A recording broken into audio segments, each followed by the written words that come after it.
At this camp in the Tigray region of Ethiopia, families pack up their things swiftly. But it isn't much. Most of their belongings were left behind when they fled the war. Soldiers here say the university campus where these families are being hosted needs to open and people have to leave immediately.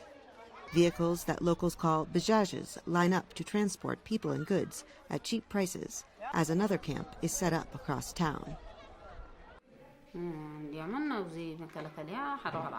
They told us we have to leave a month ago, and since then they have come every few days. The only difference is now they are using force. UN officials briefly visit, saying the new camp is not ready and the move is unjust.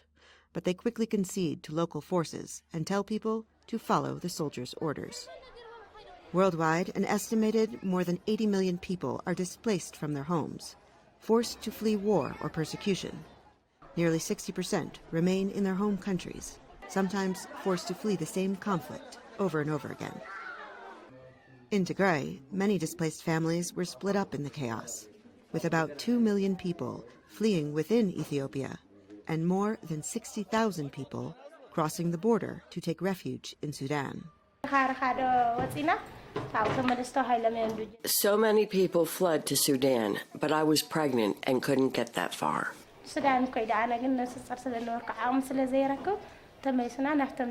After she fled, she says, her husband was arrested and her cattle confiscated.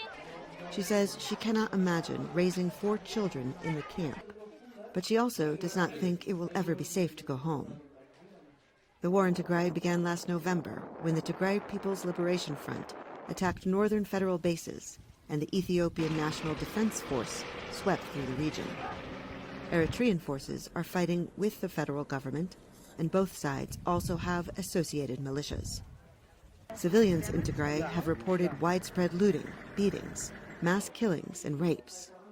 Much of the region is in danger of famine, which is already occurring in some places.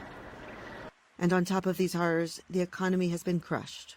Cities are packed with displaced families, while farms go untended and food is not grown. I was a farmer with good land, and I grew sorghum, but I was displaced just before the harvest and arrived here with nothing. The global population of forcibly displaced people has more than doubled in the past decade, and in Tigray, locals say numbers keep growing. On Monday, Ethiopians in most of the country will go to the polls for the first national election in 6 years.